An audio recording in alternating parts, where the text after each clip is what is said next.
Graça e paz. Seja bem-vindo de volta, meu querido aluno.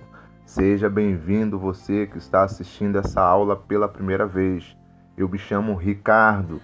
I'm here. Eu estou aqui para dar continuidade à matéria liturgia. Liturgia significa serviço público. No nosso caso, liturgia significa um serviço braçal ou um serviço espiritual. Liturgia também significa culto. Através da liturgia nós servimos ao nosso Deus, o Eterno. É claro, evidente que quando nós servimos o nosso próximo, nós estamos servindo o próprio Deus. Fique comigo. Tenho certeza que a sua vida será rica e poderosamente abençoada por Deus. Nós desenvolvemos essa missão teológica através do IBV. IBV quer dizer Instituto Bíblico Vida, que é um órgão da nossa GEAB. GEAB quer dizer Jesus é a Esperança da África e do Brasil. É a nossa junta de missões. Por favor, nos ajude a ajudar, curtindo, compartilhando, se inscrevendo no canal. Essa é a terceira aula da matéria liturgia. Até aqui, nós vimos como é importante a liturgia para Deus e para nós.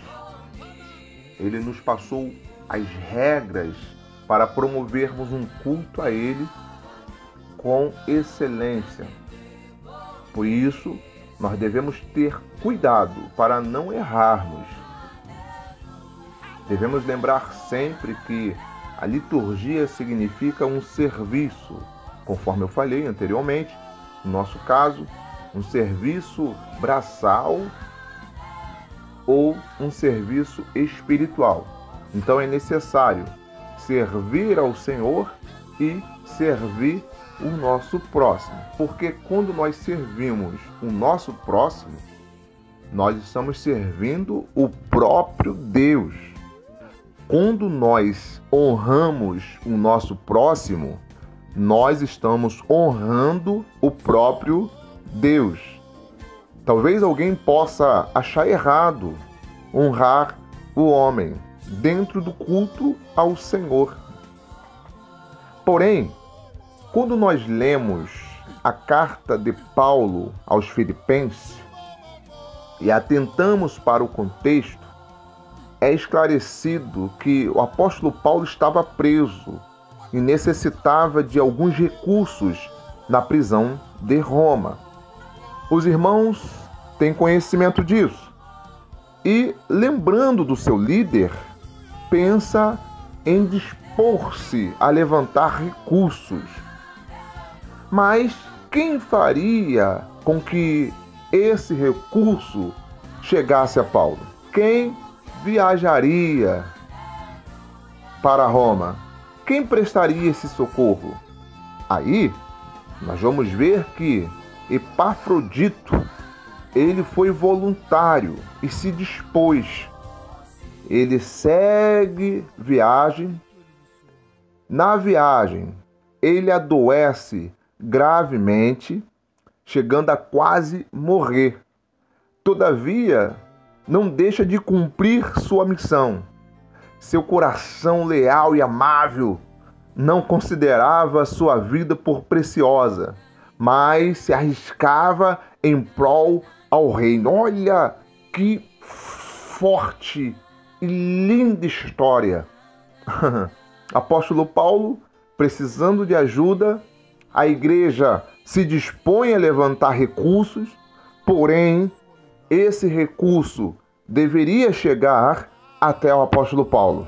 Quem poderia levar? Epafrodito. Olha o que o apóstolo Paulo fala de Epafrodito.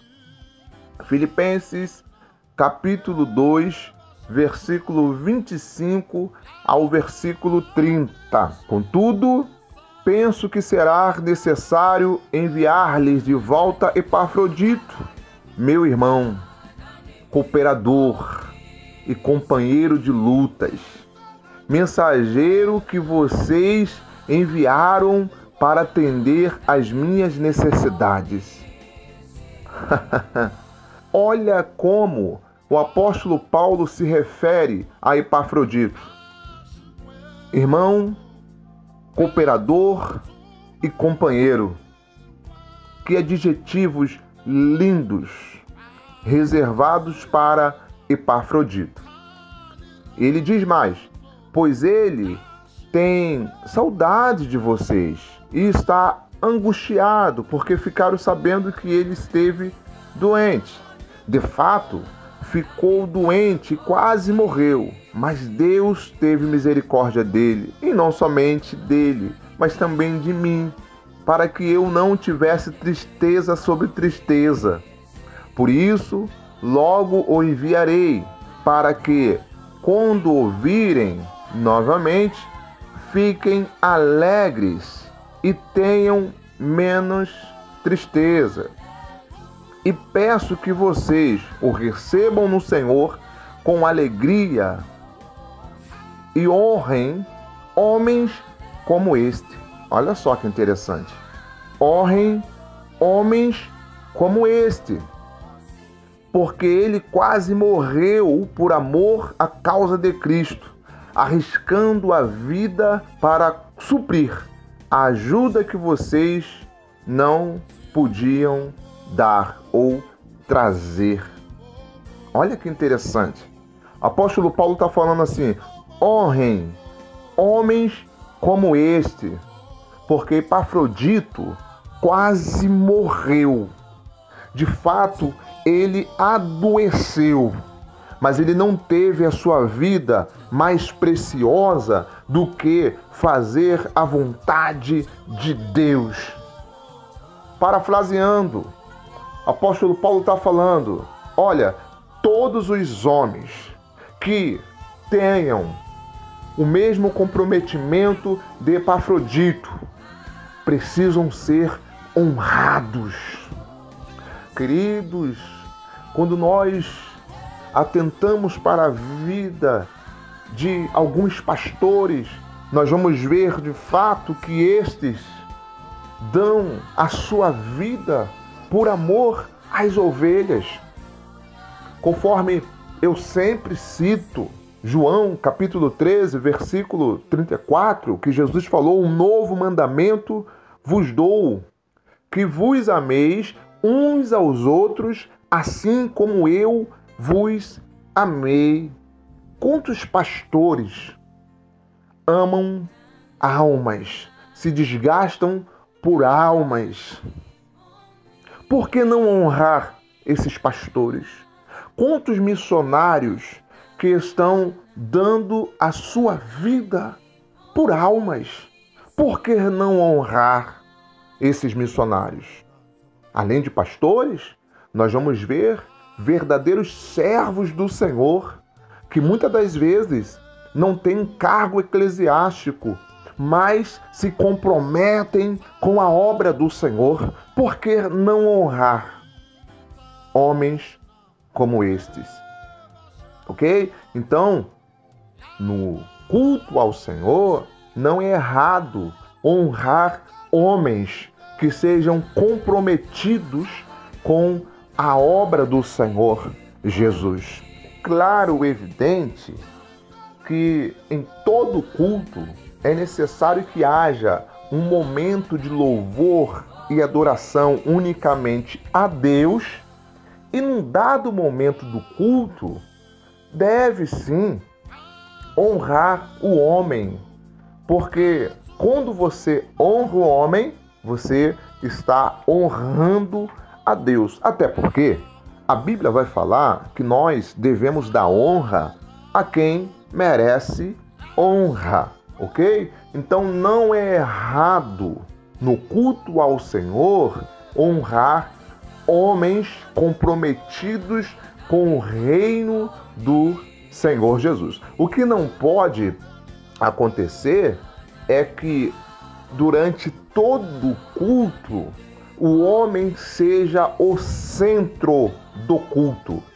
Aí esse culto deixará de ser cristocêntrico, teocêntrico e passará a ser homocêntrico.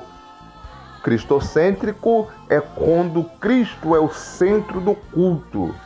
Teocêntrico é quando Deus é o centro do culto. Ou seja, os louvores têm que ser direcionados a Deus, a Cristo. Os louvores têm que confirmar a doutrina das Escrituras Sagradas. Então, os cultos têm que ser teocêntricos, cristocêntricos e não homocêntricos. Porém, pode sim, em um dado momento do culto, honrarmos o homem, agradecendo pelo serviço prestado. Nós temos como exemplo o elogio do apóstolo Paulo a Epafrodito. É claro e evidente que nós vamos ver o apóstolo Paulo honrando homens em outras passagens, por exemplo, quando ele cita o nome dos seus cooperadores em algumas cartas. Então é normal honrar homens. Agora, é claro e evidente que o homem e a mulher de Deus vai falar o seguinte quando for honrado: toda honra, toda glória seja dada a Deus. Isso quer dizer que o homem de Deus, ele vai transferir a honra para Deus. Ou seja, ele vai receber o elogio com humildade, porque ele sabe que sem Deus ele nada é. Mas enfim, a glória é de Deus e a honra é para os homens. Porém, os homens vão transferir a honra para Deus. Pelo menos é assim que eu ajo. Quando alguém me elogia, dentro do meu íntimo, eu falo assim: Senhor, que essa honra seja para ti, porque sem ti eu nada sou. Mas não é errado honrarmos homens, porque a Bíblia ela vai nos ensinar a fazer isso. Deus estabeleceu no Novo Testamento que não deve faltar oração, louvor e pregação da sacrossanta palavra do Eterno. Somente isso. Já no Antigo Testamento, as regras eram muito mais rígidas e tinham muito mais regras. Tinha sacrifícios, tipos, símbolos, tipo de roupa e etc. Mas hoje é diferente. Mas mesmo assim, vemos muitos não seguindo as regras estabelecidas por Deus. Afinal, acabam dando muito mais valor às circunstâncias e abrindo mão dos elementos. O que são as circunstâncias? As circunstâncias são os ministérios, os conjuntos, peças teatrais e etc, etc. Quais são os elementos? Eu já falei: oração, louvor e pregação da palavra. Apenas 3 elementos, mas mesmo assim nós vemos determinadas igrejas abrindo mão dos elementos e valorizando ou supervalorizando as circunstâncias. Nós temos que ter cuidado com isso para que o nosso culto não possa ser rejeitado por Deus, assim como o nosso Deus rejeitou o culto oferecido pela nação de Israel, conforme nós falamos na aula passada, registrado lá no livro de Malaquias. Temos que ter muito cuidado com isso. Como eu posso substituir o elemento pela circunstância? Por exemplo, nós vemos determinadas igrejas que dão oportunidade para todos os conjuntos, porém acaba sufocando o horário da palavra. Isso não pode acontecer. A palavra é um dos elementos estabelecidos por Deus. A igreja primitiva, quando cultuava o Senhor, a igreja orava, tinha exposição da palavra e tinha louvor ao Senhor. Ou seja, o nosso culto não pode ter só louvor e não ter a exposição da palavra. Nós também não podemos orar, digamos assim, 3 minutos e depois nós darmos oportunidades e mais oportunidades, oportunidade para os conjuntos, oportunidade para a peça teatral, oportunidade para o ministério de louvor e nos esquecermos de orar.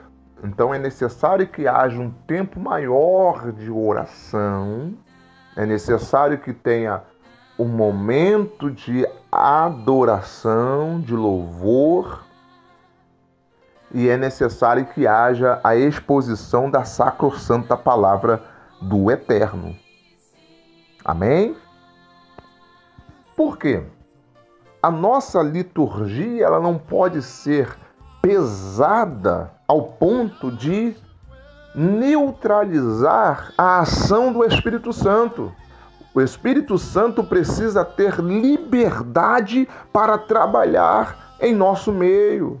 Às vezes tem tanto conjunto para cantar, tanta gente para ter oportunidade, é tanta coisa que a gente coloca na liturgia da igreja local e o Espírito Santo acaba não tendo liberdade para operar no culto. Por isso, eu repito, o mais importante no culto são os elementos. Observação. A Bíblia não vai falar o horário que a palavra tem que ser pregada. Ela não vai falar o horário que nós temos que orar. Eu já vi liturgia de determinada denominação que não abre mão de cantar 3 hinos da harpa cristã no início do culto. Ah, não, se não cantar os 3 hinos da harpa cristã no início do culto, o culto não começou.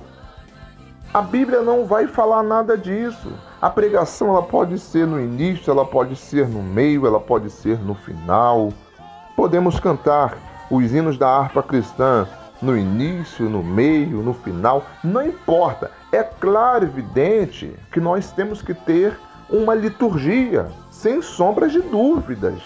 Porém, repito, a nossa liturgia não pode ser tão pesada ao ponto de limitar o agir do Espírito Santo. Se o Espírito Santo falar assim, a pregação tem que ser no início, a pregação tem que ser no meio, horas, nós temos que obedecer a pessoa do Espírito Santo.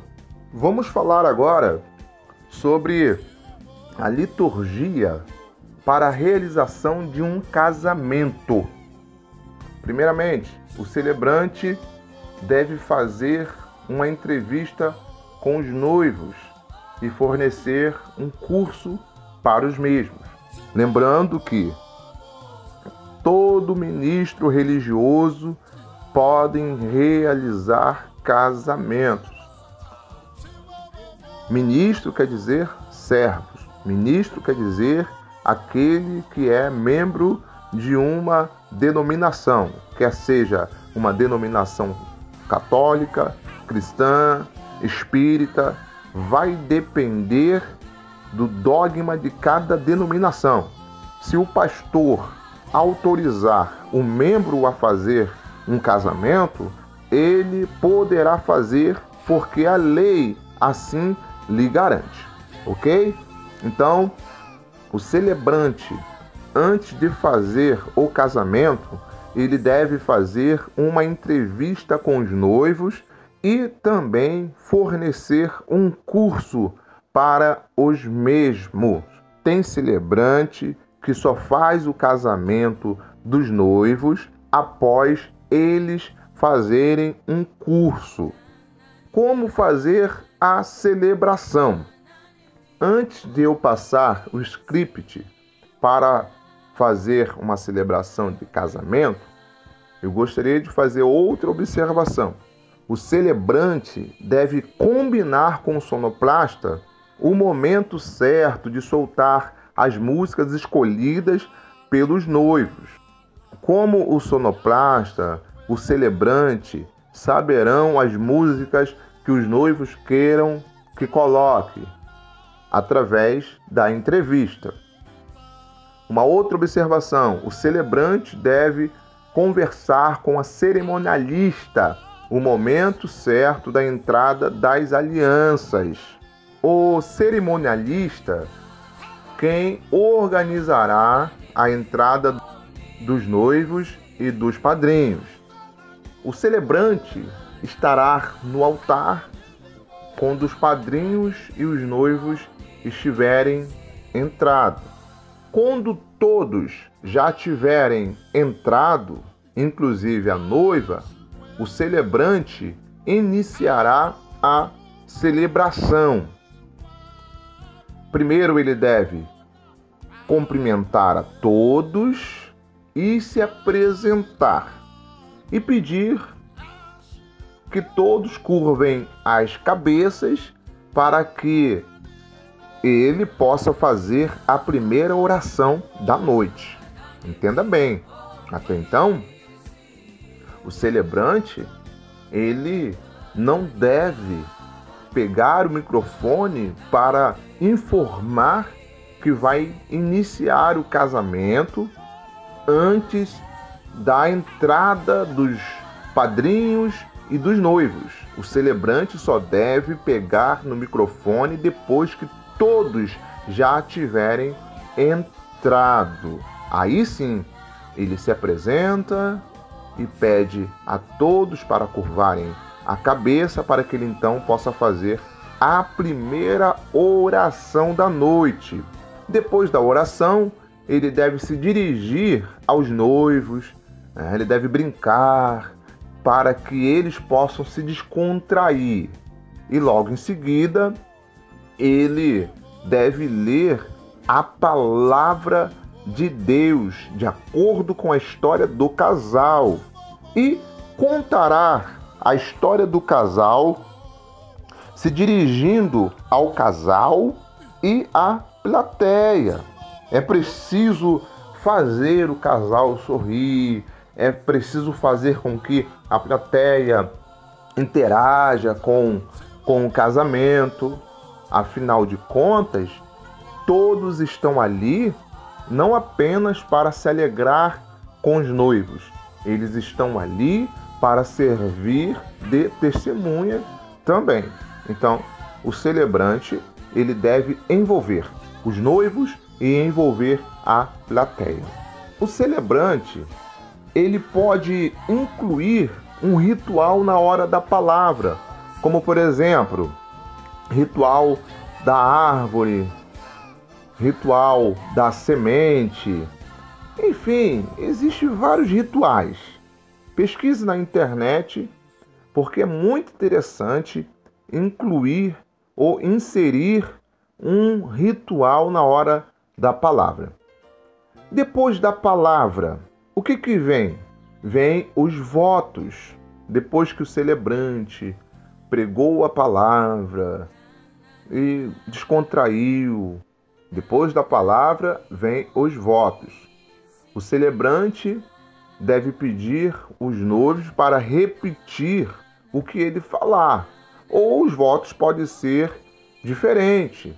Pode ser votos espontâneos. Ou então eles podem cantar um para o outro. Enfim, o celebrante deve deixar os noivos livres para que eles possam ver a melhor forma para expressar, externar o que eles estão sentindo de uma maneira especial. Não tem um protocolo a seguir. Repito, alguns cantam, outros proferem poesia, os mais românticos escrevem uma lista de motivos pelo qual se apaixonou pelo outro e por aí vai. Não existe um protocolo.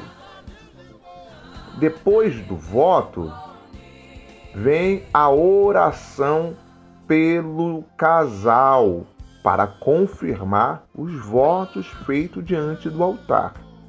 Depois da oração, vem a entrada das alianças. Aí o sonoplasta vai soltar um louvor ou uma música, de preferência do casal, para que as alianças possam ser levadas até o altar. Pode acontecer das alianças já estarem no altar. Depois que o celebrante estiver com as alianças nas mãos, o celebrante ele deve orar pelas alianças. E depois de orar, ele deve falar do significado das alianças. Ou pode ser o contrário, ele pode pegar as alianças e falar do significado das alianças e depois fazer uma oração consagrando as alianças. Depois de feito isso, o celebrante deve pedir para os noivos proferir as seguintes palavras, a começar pelo noivo: receba essa aliança como símbolo do meu amor. Ou pode ser outras palavras. Não existe uma regra, tem que proferir essas palavras. Aí vai da criatividade de cada celebrante. O noivo profere primeiro: receba essa aliança como símbolo do meu amor. Depois, a noiva vai proferir as mesmas palavras para o noivo. Depois de feito isso, o celebrante ele deve orar pelos noivos para confirmar esse momento tão sublime. Normalmente, o celebrante pede para os noivos se ajoelharem. Mas se não der para ajoelhar, não tem problema. Pode fazer a oração de confirmação com os noivos em pé mesmo. Depois de orar, o celebrante deve pedir para um ficar de frente para o outro, bem pertinho, bem pertinho, bem pertinho. Eles vão se empolgar, vão querer se beijar antes mesmo do celebrante proferir: eu os declaro marido e mulher. Aí é o momento que o celebrante vai falar assim: calma, calma, calma, não se beijem agora, espere um pouco mais. Aí nesse momento eles vão sorrir, a plateia também vai sorrir, viu? Aí quando eles estiverem bem pertinho, aí sim o celebrante vai proferir: eu os declaro marido e mulher. Pode beijar a noiva. E quando eles estiverem saindo, eu já vi muito celebrante fazer isso, eu também tenho o costume de fazer isso. Quando eles estiverem saindo, quando estiver já no meio do salão, chame-os pelo nome e deseje toda sorte de bênção para a vida do casal. Viu? Então, essa é a liturgia de um casamento religioso. É claro e evidente que a lei vai nos passar algumas regras importantíssimas. Lembrando que na Bíblia não tem uma regra dizendo como deve ser a liturgia de um casamento. Não tem como a gente se guiar pela liturgia do casamento judeu. uma vez que a cultura judaica é diferente da nossa cultura. Então, a Bíblia não vai nos apresentar uma liturgia de um casamento. A Bíblia vai falar, é claro, que o casamento é algo sério, sem sombras de dúvida.